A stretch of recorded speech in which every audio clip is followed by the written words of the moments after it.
Hey, takazogumire pi? Ya imwe. Oh, Sadhokotera ndisabhuku. Saka wamhangarirwa naRodrick Matsvai. Mangari, taurai nyaya. tipindai matimo kare. Samatsvai. Nyatate kai. Inini Unatitauritse. Inini muna 2020 kuti vanhu vacho vese vanenge vada kunzwa varege kuzoti paya ari kunyora achinzwawo zvamunyatsa kuitaura. Inini muna 2023 na October ndakafonerwa nevazukuru vangu na Mautsa. Mai wavo hanzvadzi yangu ndasekuti ndimaimbobvunza pano pamuruda pakasununguka pekugara. Pakasununguka pekugara. Mwana wangu mumwe mukomana paanga achida kugara achagariba akawana imwe nzvimbo kunana Karoi.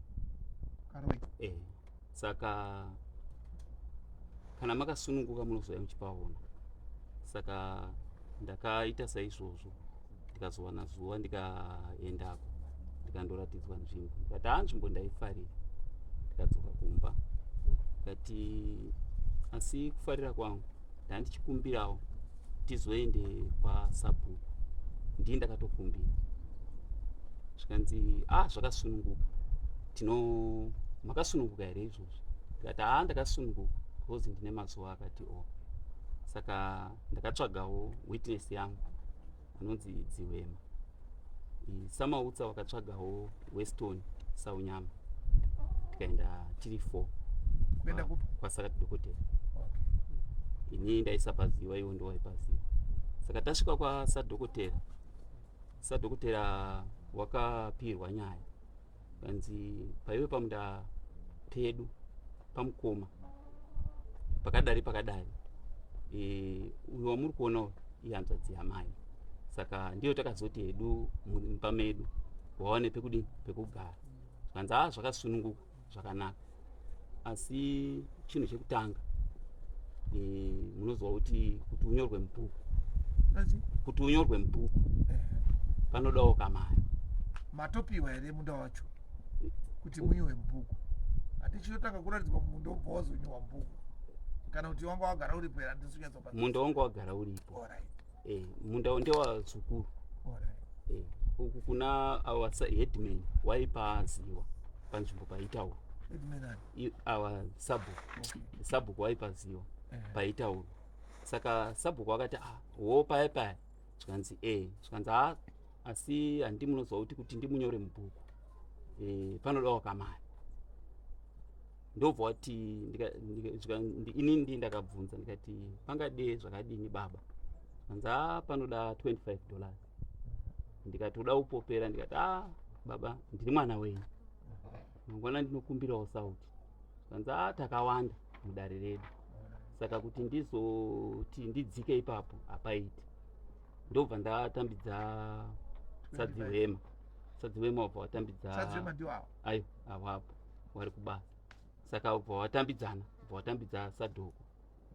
Saka wawatambidza $25 ndikati ndizvo chete here zvamuri kuda pazvinhu zvese? Zvikanzi izvozvo chete zvinenge zvatoita zvakanaka. Ndikati zvakanaka maita basa ubva ndaombera. Tatobva ipapo. Tabva ipapo ndakatsvaga zvidhina muraini imomo kwabooro 6,000 ndikatenga $30 per 1,000 ndikazvitakurisazve newakomana weimomo. Ndikatengazve jecha pitcent maloads 10 ndikabhadhara $10 per load imomo zvakare. Ndikatemesa miti yekuda kuti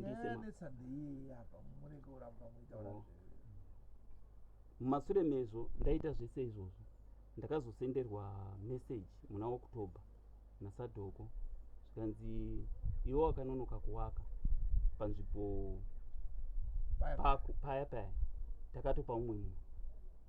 Saka zvadaro handina kuwapindura. Ndakaendawo kune waifanira kuti wateererewo semunhu unotaurawo nyaya yako. zvikanzi achimbofona tiri. Saka ndafona ndikati baba ndinisa matsvai zvinoita here baba? Zvikanzi zvinoita. Saka pazvenyu pakapiwa wanhu kairi, imimi neumwewo. Hongu ndo manyorero avakaita. Ndio nyaya yenyu yamauya nayo. Hongu. Sadhokotera iyo ya ndingati sabhuku sadhokotera ndizvo wakauya shuwa nemunina uyu muzukuru wako wakasarenda nzvimbo. Wakauya kosarenda kuti taakupa uyu alright mapabata kupa uyu ndachiti zvakanaka mawabhadhisa $25 ya pamapiwa fine. ndachiti iwe hatikuzivi kuti urubva kupi. Vanhu vese vari mubhuku mangu muno muwane andachipisawo nyama. Saka tinoda transfer later inoti ikanga yauya toenana kwamambo. Mambo ozoti mambo to mambo wobvunzana kuti munhu wakamira sei. Musendera message ndimo ndadini ndatora akaenda komangara kumapurisa. Izvo zviri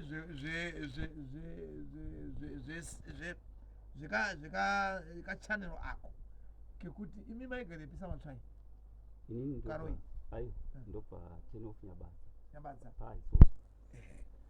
izvo zvezvo kubva kuma-80s nyaya dzekuti munhu akabva akanoti kwatangwena aiuya munomu asvika pane paaonawo kanyaya ketransfer letter kagara karipo kari kanyaya kekuda kuona kuti kwawakabvawo uko wakabvawo mushere kana wakabva mushe unenge kuti unotokawana ukaona uri ukashaya pane paruratidza kuti umwe musi pano wakapane zvawakaita kuya. Saka muri kuona murume uyu kuti ndiye wekuma-80s kwacho mukatasa zera rake anaho unhu iwowo wekuza kuti kuma-80s ndizvo takangova tinongofamba nazvo tiuya kuti masabhuku asi kuita izvo nenyaya yekuda mari, asi mutemo wacho unofanira kubvunza kuti wakambobvepi iweyo, tipiwo gwaro rakabva kwawakabva kuti wakabvawo sei.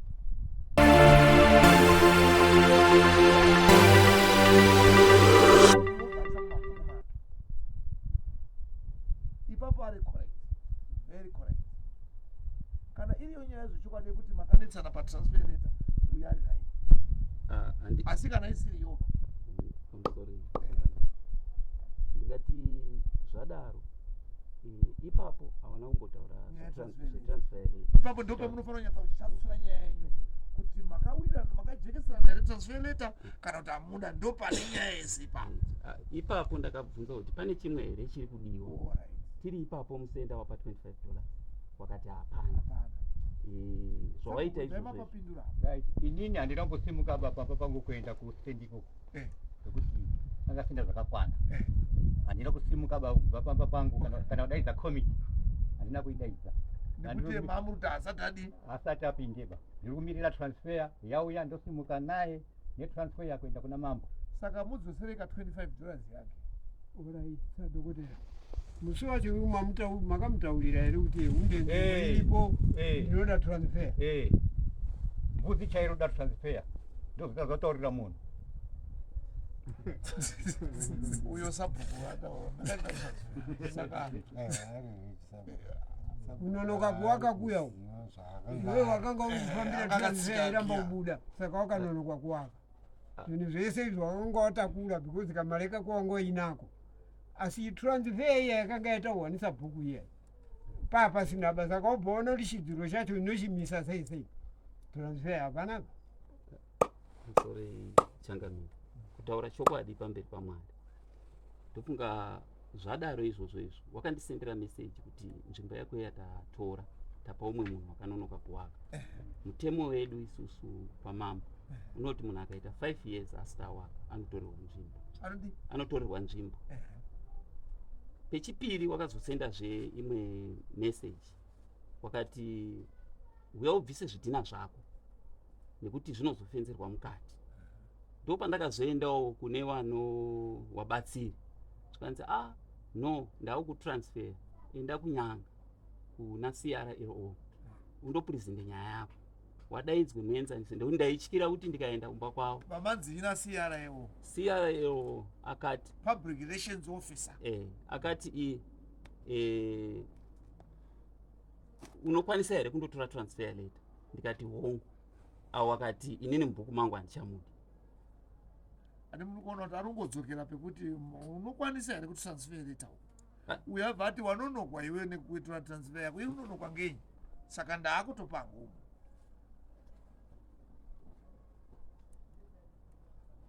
uye makaita makore mangani apo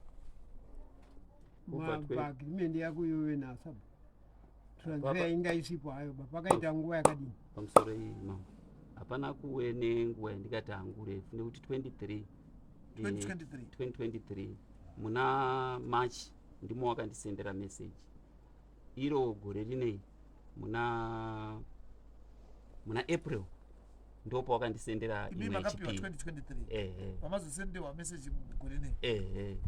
saka ndakangoti ndichibva kwavo ndichibva ndatotakura zvidhina nozovawo semari iri kunetsa kana kuti sezvinhu unenge uchida kuti kwaunobva ukavakawo zvakanaka unenge uchidawo hapana munhu asikadi zvakanaka zvokutoti kutaura kwandiri kuita ndakanga ndatotenga ndofunga ndakati samasambu ndakaenda kwasamasambu ndikati ndoda kuzovaka saka ndiri kukumbirawo kuti ndisiise mari yangu ndichitenga simendi muno ndozongotakura kamwe tikanzi samasambu zvakadini zvakanaka ndikati kana chero chanenda makakonana paiapa imimi makambonzi ndipe mutete vamabhisa pamusoro kwese kwakutaura kunyande basa kwako ini ndakati usa transfer tiende kwamambo muri kuzwa arikukonze kuti uyu ndisabhuku anozikanwa anoteedzera zvinodiwa mukugara kwavanomboita tumaworkshop kuti wati anenge ari kutonzi nehurumende nyaya inotangira pana sabhuku vaenda pana headman vaenda kuna mambo akaiswa napresident kuti amire nyaya dzinonetsa kumaruseva vanhu varege kutemana varege kudii saka webva waonawo kuti mambo anogona kuzotisunga kuti iwe wakapiwawo transfer yareta here pawakapawo saka akaprotecta kwake kweusabhuku wake ende aruramba arongorimapo kuti ndizvo zvandakataura hatikwanisi kumuti hakwe nekuti ari kuti ndizvo ndakataura kuti mimi hamuna kutauriwa kana kuti makatauriwa hatichazvizii asi ari kuti ndizvo ndakataura saka handaikwanisa kukuratidza mai usati wandaidza transfer mubhuku ndakuisa asi asati ndanyorapa ndikumira kuti paunounza mai ndobva rati komiti woye uyu ndiye munhu ari apo akapiwa nanhingi koza asiri akakupai makatoya mapanana neumwe munhu chake kuzongoratidzwa kuti paya achipaziva ake kuti aenda paida kuti komiti iripo asi mimi mapepa enyu akaswatuka vanhu vakanyepera kupusa savasina kupusa ba iwawa ndinoona ichikudonhera inyaya transfer ndo pane basa mwezi yanga akakurekera iwaka wapedza kuwaka musha wako nezvidhina obva azonzwa kuti uko urikubva uko waiita basa rekutema vanhu hazvichasauri makanonoka baba pamakapuhwa nzvimbo stendi mungadai paripo pavakava maisa musasa wenu nyaya yetransfer iyi ingadai yakabva yatorohwa ipapo chimbi saka imini makaozvitora kuti sezvo ndagadziriswa nevazukuru haiwa handifungi kuti pane zvinonetsana vazukuru vagara varimo munzimbabwe sekuri imini mungapotseke pekugara sitiri muno garai panzvimbo paigara tete wenyu apo handimona sabhuku akabvumirana nazvo akati horaiti saka kana watema musasaka chibva watoisa chengo chako ipapo saka hamuna kuda kuzvitora nguva yacho makatora nguva yakareba mukati ndichazogadzirisa hangu papapa sabhuku ane mutemo ndekuti dziso rangu akakanganisa ndinomusunga saka anotohlawo mhosva kuti ndikakanganisa chete ndatopinda mukanwa saka ndinotodawo kuenda nemutemo wakavhurika kuti mambo wandipe makomborero akawanda kuti uri kudhifenda zvinoitika nekuti hatizozivi kuti kwamabva masiya kwakanaka here mamwe masiya matematema vanhu muchitiza uko kuuya kuno mongogashirwa tobva tati mangwana sabhuku ndingenda kuti mhosva ndeyako sabhuku wazvionaka sabhuku anenge ndakatambira ndisingazivi wanga usingazivi sei anti unoziva kuti munhu kana achibva munomu woenda kana pakaterera apo kana mamakonu anopuhwa transfer kubva mubhuku maabva, munhu tamubvisa taibata naye zvakanaka taidaro, saka mugashireiwo mutambirwa zvakanaka. Handimona saka sabhuku haisi mhosva yekuti tingaipe mhosva sabhuku. Sabhuku ari right, inini ndini mutori nemhosva. Amen kuti muchigadzirisa sabhuku. Handiri kudzokera kumashure. Wakandiendesa kumapurisa, mhosva ikashayikwa, haana kugona kuti ataure neni kana kuti zvadii. Ndikazoenda pacivil court, akabuda kuenda kucivil court, haana kugona kuti ataure neni. Nhasi songe kechi3 kundipinza mumatare, asingagoni kuti ataure neni, aiti ndinoda zvemutemo, hamuzii chiro. Kwamejasitireti yakazi nyaya idzi dzinoenda kuna mambo, hedhimeni kuna mambo, dzozouya kuno kudzabva kuna mambo. Asi wakadarika kwese kuenda kuna mejasitireti, nyaya ikadonha futi kwaari. Nyaya dzemumamisha umu mambo ndiye anopedza dzese. Ndiwo andachigumisira kudai. Arondirwisa kudai, anogarika naye here? Kana dai kuti kuda kunzwa mwoyo wakaiwa, anogarika naye here? Haiti. Mhuri yangu iri kubhoira so kumba uku, ndauya netsoka napa ngeushaya mari yekufambisa muzera wangu uno. Akanzi ngemapurisa mupe mari, sabhuku azokiromba, akaramba. So ndinodzoka futi ngetsoka ngapa. Chakaita iwe shamwari, mutemo mutemo, mutemo mutemo. Kana mutemo uri mutemo mutemo, unotonga iwe, unotonga uyo, unotonga uyo, unotonga uyo. Iwe ukatora mutemo wekuisa mupakiti mwako, unokutonga mutemo wacho ndekuti waisa mupakiti. Ungadai wakaita zvese zvazviri kutaurwa, owaka musha wako, wapa sabhuku transfer letter yekuwabva wanunudzwa zvakanaka kuwabva. Chechipiri ndechekuti alright, izvo zvasvika pekudare izvo, ungadai udodzokera futi kwasabhuku, kuti sabhuku ishuwa ndakanonoka inini kuita zvinhu. Saka tatipangai, muidane makakonana, maakuuya manje uri kuti wakakonana futi naye, wadzokera futi kwake. Sabhuku anofanira kutonyora macost of suits zvaakawesta zvacho.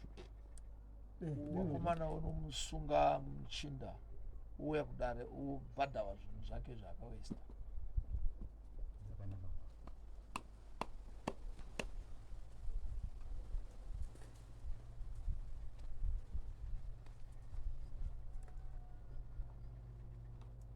Yapera.